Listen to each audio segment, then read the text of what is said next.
Funding for To the Contrary provided by the E. Rhodes and Leona B. Carpenter Foundation, the Park Foundation, and the Charles A. Freoff Foundation. Black children are more likely than all other children to be raised in skip generation households. So you've got Black kids who are more likely to end up in these households. You've got Black grandmothers who are more likely to be doing this without a parent or a partner. And you've got Black grandmothers and Black children who are much more embedded in the child welfare system.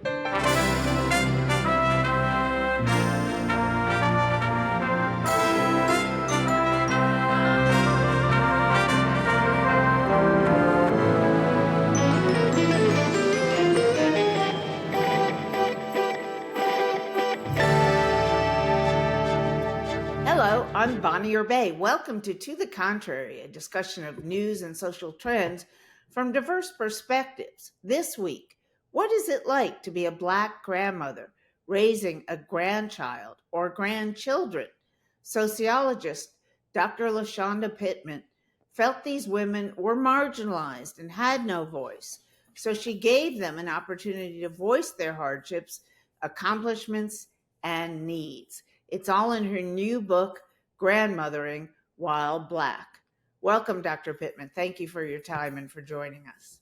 Thank you so much for having me. I'm such a fan of your show, and I'm really excited to be able to talk to you at last about something that's near and dear, not just to my heart, but I think that is a pressing social issue that needs a lot more airtime. Now, what is this happening? Is it happening more than it ever did in the past? Is it happening less so? And what are the social trends that are changing grandparenting in America? Yeah, that's a great question. So I would say that both and, right? So there are more grandparents raising grandchildren than at any other time in American history. So I think the number of grandparents, just in general, not just African American grandparents, but grandparents overall. But also, I would say for African American grandparents raising grandchildren, it's sort of waxed and waned. And right now, they're at a lower point than they were when I did this research back in the 2000s. What is also really different is that something you just spoke to, which are the trends differ, right? So, like how they're providing this care looks very differently today than it did in prior generations, which is something I really tried to shine a light on. Not only that there are more people doing it, but how they're doing it is so fundamentally different than before. Tell me about that. Yeah, so I mean, I think that there's this tendency, particularly with women of color, Black grandmothers, like this is just something they've always done. My grandmother did it, or I know grandmothers that did it. And I argue that there are three things that make contemporary grandmothers' experiences significantly different than their historic counterparts, which is grandchildren's circumstances have changed. So you're dealing now with drug epidemics, both the crack cocaine epidemic of the 80s and 90s, and now the opioid epidemic. You're dealing with mass incarceration of parents, which is something that's a more contemporary phenomenon. You're dealing with huge income and wealth inequalities that are contributing to parents being under and unemployed and all those kinds of things. So their circumstances are different. That's a big difference. I think, secondly, the need to legalize this relationship is different, right? Both with respect to the child welfare system now relying on grandparents more and more to provide kinship care to children who need or they feel they needs to be that need to be taken out of the home, but also the child welfare system. And also there's more of a need to have legal authority when you're dealing with things like child rearing institutions. To get a kid enrolled in school, at times you need to legalize the relationship, or to get a child medical care, you need consent. And so I think the need to legalize the relationship is really different. And then lastly, because now there are so many more Black and Brown children, African American and American Indigenous, Pacific, Alaska Native children that are in the child welfare system. There is this very real and perceived threat of their grandchildren ending up in the child welfare system. And so if I don't step in as a grandparent, then the next possible place for my grandchild is in a stranger's home. And so I think those are all factors that really change the nature of grandparent caregiving today than in the past. Has anything changed about grandfathers being more or less involved than in the past? I would say probably yes. There's a not nearly as much enough research done on grandfathers as there are on grandmothers. The majority of these caregivers, 63% I think, are women. And so I think when grandfathers are in the home, then they are likely to be involved. At least that was what I found in my own research. And there's some evidence for it in other research. There's still the sort of gendered divisions of labor, though, right? That it's often women who assume the bulk of child rearing responsibility, and that doesn't change just because you're older.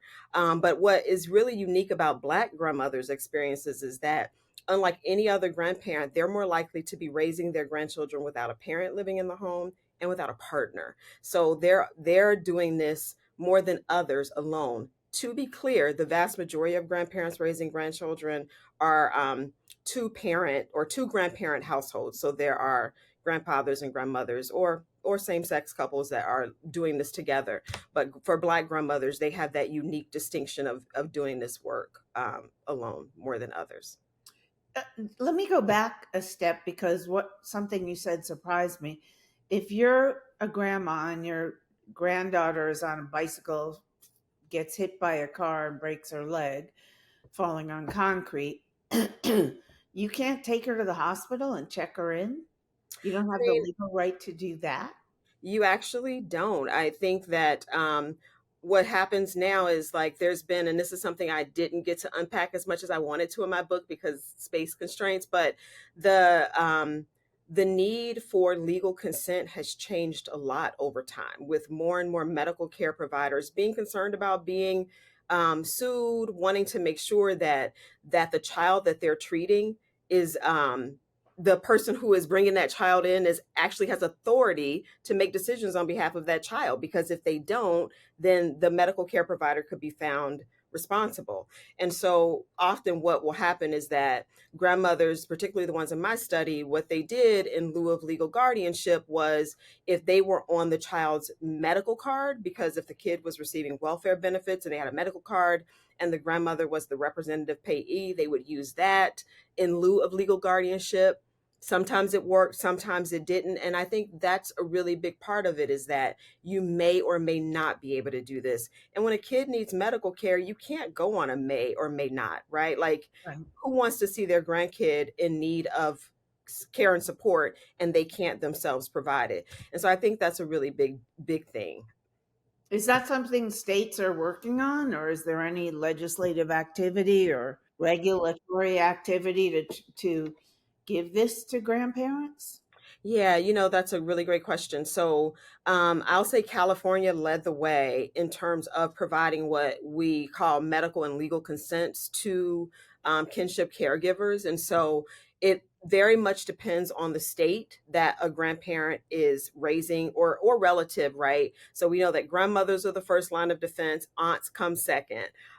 So it depends on where they are in terms of whether they are able to utilize a medical consent. And the same is true with respect to educational consents, which aren't nearly as popular as medical consents because there's so much controversy around wanting to make sure that children are not being enrolled in schools in districts where they don't live.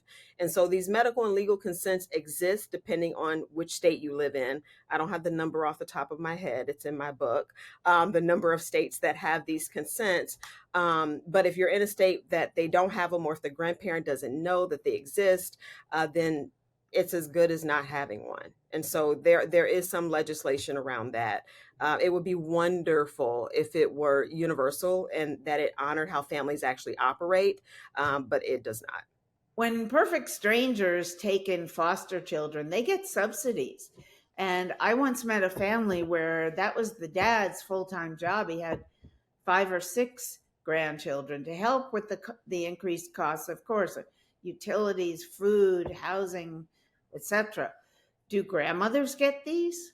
I love that question. It's a very sort of to me, the perfect sort of question to talk about American values, right? I think that one of the things that we hold dear is that it's the family's responsibility. When at the end of the day, I'm a sociologist, so I know that it's not the family that creates these dynamics entirely themselves, right? Like we have to honor systemic and structural issues that lead to more and more grandparents needing to raise their grandchildren. And so, this idea that it should just all fall to families and it's their responsibility to do, I think, is ridiculous. Children cost money.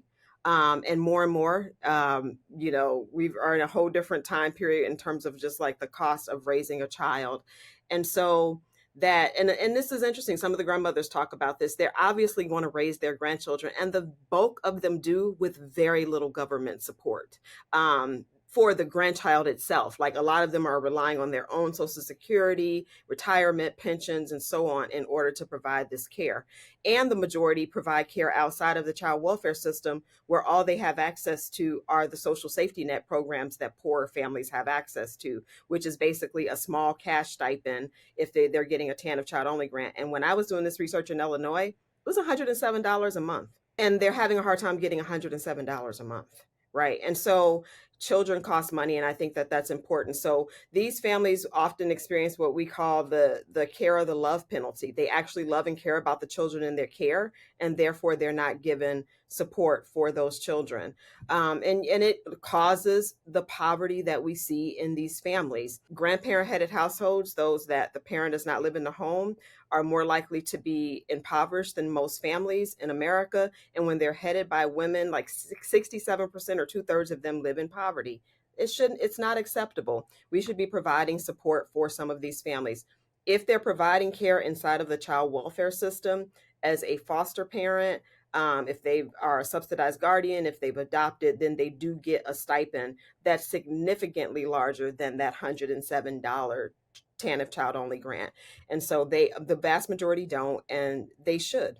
Can you adopt your own grandchild? You can. So the vast majority are providing care outside of the child welfare system. I think that one of the things that my book does, which I think is really important, it even complicates what that looks like, because we have a tendency to romanticize that like, oh, the parent and the parent and the grandparent got together and like had this moment of like, this is what should happen, and like whatever. And sometimes that does happen, but oftentimes it's also fraught with conflict over who should be responsible for the kid and so on and so forth. That's where the bulk of caregiving takes place.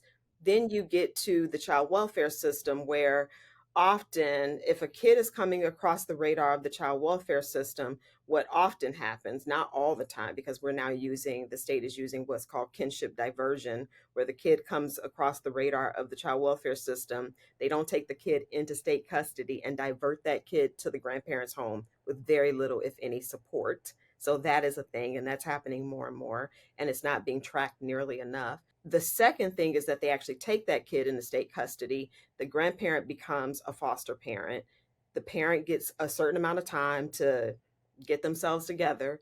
If they don't, then the grandparent is given a couple of options. You can become a subsidized guardian in some states, or you can adopt the grandchild. And so, yeah, you can adopt.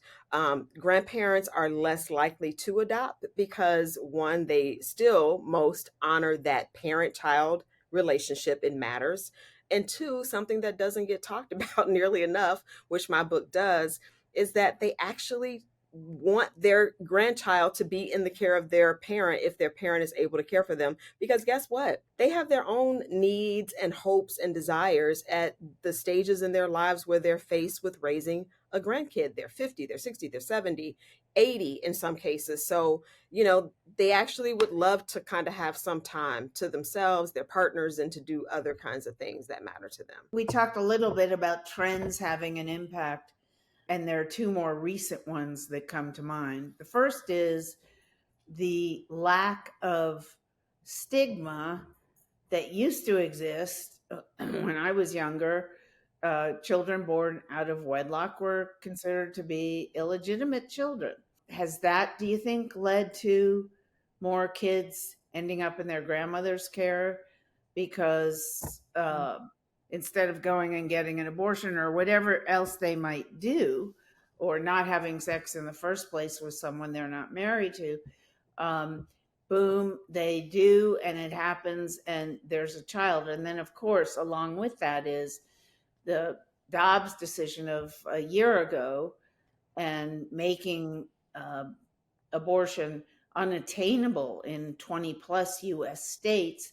And now conservatives going after birth control, over the counter or doctor prescribed via telemedicine, getting rid of that. Are either of both of or both of those having an impact on the number of children born to one parent with no other parent involved? Without a doubt, the increase in single mother headed households has increased not just in the United States and most certainly not just among African Americans. It is worldwide phenomenon. Um, in the United States, I'll say that African Americans are more likely to be, there's more single mother headed households within the African American community, for all kinds of reasons. And one in which we should be absolutely talking about first and foremost is the mass incarceration of African American men. And so I think that that's something that has to be acknowledged. I think also with respect to grandparent headed households, one of the things that's really important to distinguish is grandparent headed households that are three generation households, where there is a grandparent or grandparents of the parent generation and grandchildren, and then those that I study, which are skip generation households. They form for different reasons, right? And so what we find is that there are many more multi-generational households where there is a single mom often, right, who's living with her parents most often than not, and they're helping her raise her children for a certain period of time, often when the kid is the youngest and childcare is expensive. So when parents have to pay for both childcare and rent, that's a lot. Some places childcare is more expensive than rent, right? And so I think you see those kinds of households more prevalent. With respect to skip generation households, it's not just single motherhood. It's things like, what happens when that one parent that's involved is taken down, right? For various reasons, whether it's health problems, untreated mental health issues, incarceration, under or unemployment, inability to find housing, and so on and so forth. So I think all of those are real issues. I think any family is really vulnerable when it's just one parent. So that if something happens to that one parent, guess what the next safety net is? It's grandmom oftentimes. So I think those are two big issues that absolutely affects these households, but sort of differently. Do you think we'll see a day where there will be more single grandparents in, I'm thinking, skip generation households? They still are the minority of grandparent headed households. But I think as we're seeing, you've got different demographic things that are going to contribute to this, right? So women outlive men, right? And then with African American women and women of color, increasingly they're less likely to be married, right? And so this is what I see with my own population, which is that whereas these women would have historically have been married and they would have been doing this with a partner, they're increasingly not doing it with a partner.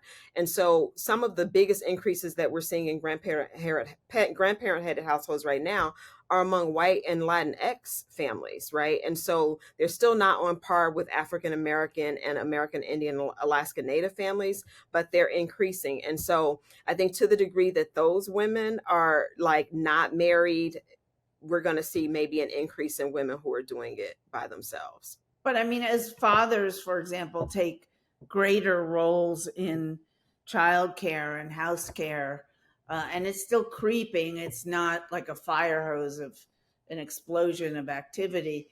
But do you see grandfathers doing the same thing, especially when it comes to helping grandmothers or, a grandmother on one side of the child's family and the grandfather on the other, sort of both pitching in together? Wouldn't it make it a lot easier on the grandmothers? It absolutely would. What I found in my own study, and and the results are mixed with respect to this. Many studies really note that these women don't feel like they get adequate support, right? And I think that's very real. What I found for the women in my study was that it wasn't that they didn't get any support, it was that the buck stopped with them. And there's a certain level of stress and responsibility that goes along with, like, at the end of the day, this is on me, right? Like, I'm the one who is getting up every day dealing with this kid every single day and everything associated with raising another generation.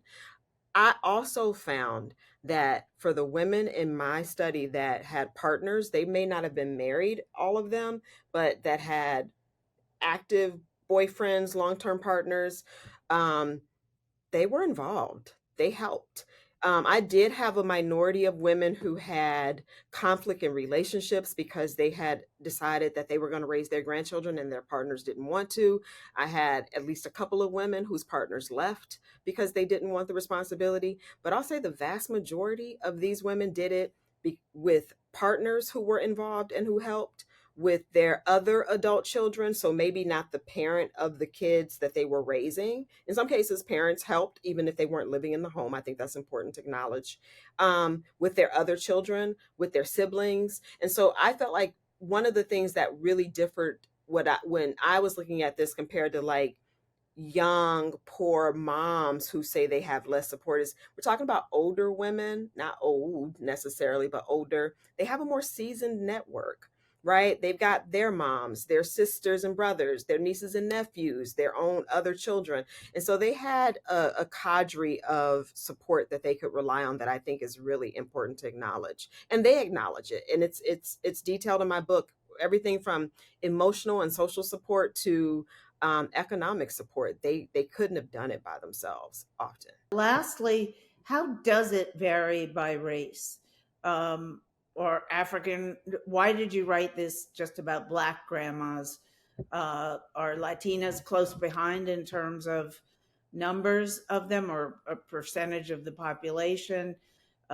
White grandmothers? I love that question for a number of reasons. One is that Black children are more likely than all other children to be raised in skip generation households. I think 1 in 10 Black kids will end up at some point in their lives living in with their grandparent in this way. Compared to the next highest group was Latinx, which was 5%. So like 10% versus 5, so it's literally double. So I think the experiences of African Americans is really unique in that way. So you've got Black kids who are more likely to end up in these households. You've got Black grandmothers who are more likely to be doing this without a parent or a partner. And you've got Black grandmothers and Black children who are much more embedded in the child welfare system. The only other group that comes close are American Indian, Alaska Native families. And so I think really giving voice to a community that's been incredibly hard hit by the criminal justice system, by the child welfare system, by these trends around grandparent caregiving is really critical. And frankly, I think they have a lot to teach all of these other racial ethnic groups that are starting to feel more of this now. What these groups are experiencing now, these grandmothers have been experiencing for some time. And so I thought it was really important to talk about what they have to offer the world in terms of their knowledge, and to bring attention to this phenomenon where they need more support. They need a lot more support. We need to stop romanticizing this experience and provide these families with a lot more support. And since the country has, in the last few years, gone through a major revision of American history, particularly on enslavement, and of course the slave system, the slave owners system, uh, all the time broke up families, ripped mothers away from children at their breasts, and married parents, etc. Do you think there's a vestige of that playing into this? One of the things that I teach African American families here at the University of Washington, and I think one of the things that's really important to know is that a lot happened between slavery and today. There's no direct line between slavery. People, like, we see slavery today, like, there was a point in American history where African Americans had higher marriage rates than white people did.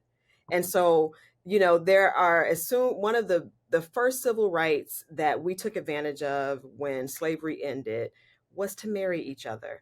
There's a wonderful historian, Tara Hunter, who is I think she's at Princeton, who really captures this really rich history, right? And so I think it's really important to look at all the different things that happen across these different historic time periods that have contributed to this, right? At different time periods, it's been caused by different kinds of things. And so one of the things I really wanted to highlight with this book, my next book will deal with the historical, the historical sort of legacy of grandparent caregiving and what grandmothering looks like in all these other historical time periods. But for this book, what's causing this today are some of the things that are impacting not just Black families. We're feeling it more than other families, but families today.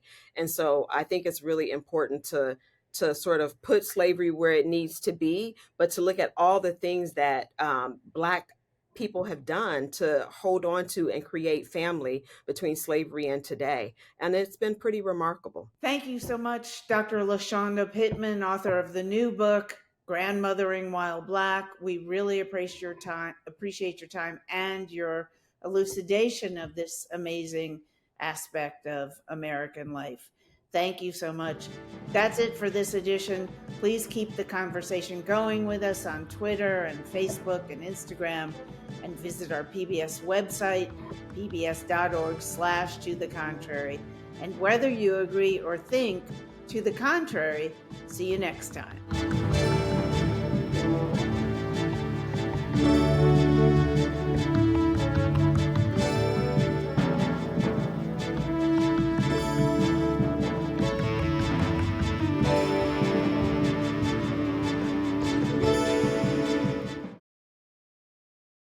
Funding for To the Contrary provided by the E. Rhodes and Leona B. Carpenter Foundation, the Park Foundation, and the Charles A. Freoff Foundation. For a transcript or to see an online version of this episode of To the Contrary, please visit our PBS website at pbs.org/To the Contrary. You're watching PBS.